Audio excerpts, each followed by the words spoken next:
is that they want him to just say men suck, men need to change, men need to fucking neuter themselves. So Anthony Mackie is our new Captain America, which I just bring up to put his influence in celebrity in perspective. He recently made some comments on masculinity and how he's raising his sons. And even though this man spoke in English, you know, with proper grammar, spoke very clearly, there's still some confusion and actually some backlash to his very simple comments. So let's watch the clip. I keep my boys humble.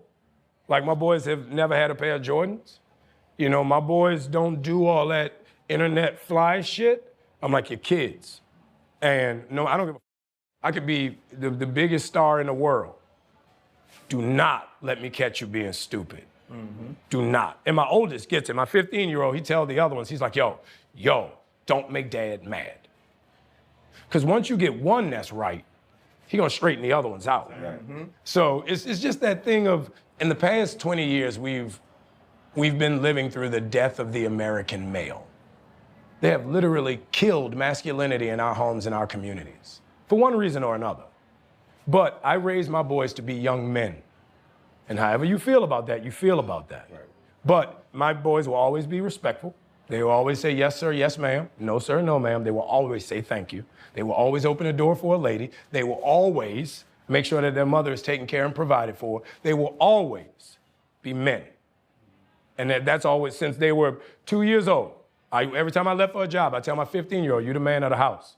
You make sure these doors are locked every night, this alarm is on, you text me or you call me every night before you go to bed and you wake up. I love that. Because we're men. If I'm not there to protect, he got to be there to protect. Because you can have all the money in the world, climb through the window, that money means nothing. Right. You can have all the celebrity in the world, jump through the door, that celebrity means nothing. Yeah. So you got to have a little guard in there. You know, and so for me, it's always that idea of American masculinity is very different. Now, off the bat, let me just say that it's so refreshing to get someone of this sort of popularity who is actually balls deep in Hollywood right now make these kind of comments. You know, they sound normal, they sound reasonable, they sound completely in line with what I think most normal people would say. At least most adult men, right? Normal functioning adult men. Now, this is not a red pill channel, no men's improvement, nothing like that. I'm only making this because it got so much backlash, and more so some confusion and misinterpretation. For example, this person says, Anthony Mackie is an odd case where he is clearly well-intentioned, yet his words are constantly misinterpreted.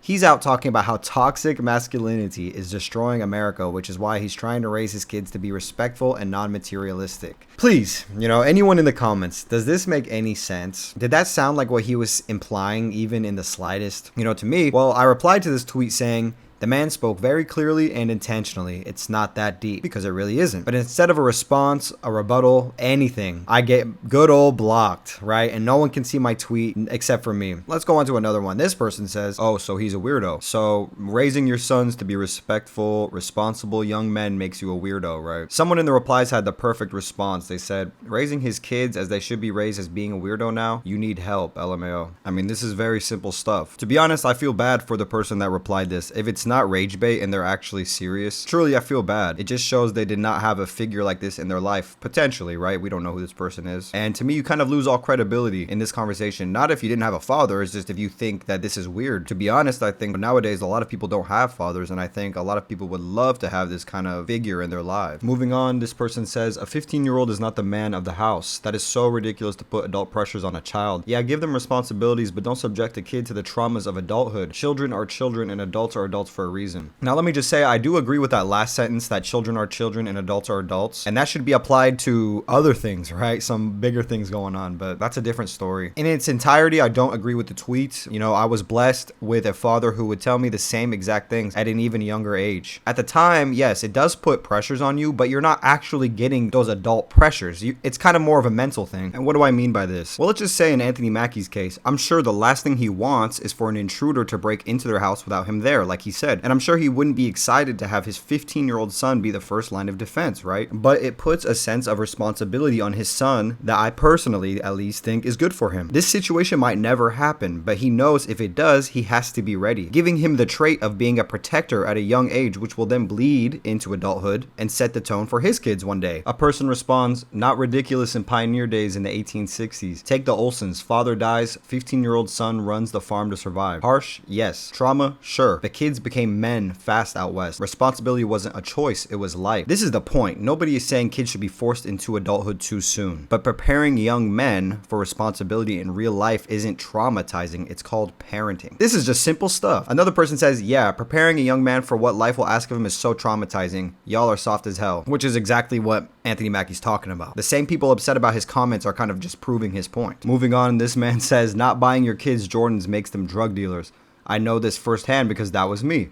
A person responds, I'm black, 27, and never had Jordans for a drug dealer, so stop stereotyping, dimwit. And then the guy replies to him saying, so you were never fly, basically, gotcha. And that last part I just thought was kind of funny. It's just not true, right? Just like the gentleman replied to him said. It's just not true. You know, and it could be as simple as this. Not everyone can afford Jordans, yet not everyone is a drug dealer. And in this case especially, we're talking about a multi-millionaire celebrity. He can buy his kids any piece of clothing he wants. The way I'm looking at it is, he just wants to keep them humble, which is a good thing. And you see this amongst many prominent rich families. So to close this off, I just want to say I'm super happy with his comments. Again, it's rare to get these kind of comments out of anyone in Hollywood. I mean, this dude was just under fire for saying Captain America does not represent America. That was a terrible thing to say right before your new Captain America movie drops. And I say that to say that, no, I don't agree with everything this dude says. And his Captain America statements are a lot more subjective and can be more open to interpretation. I could see why that could cause an uproar or just more conversation. The comments as simple as raising your young boys to be fucking respectful and respectable young men. I mean, come on. At this point, what is okay? What do people want? Truly, what I think is that they want him to just say, men suck, men need to change, men need to fucking neuter themselves. Again, I'm not a red pill channel, but this is actually important. And the whole conversation around his comments are very telling of the times we're in. And that's why I thought it was very interesting. Hey, but thanks for watching, and I'll be back when there's something else to talk about, man. Peace.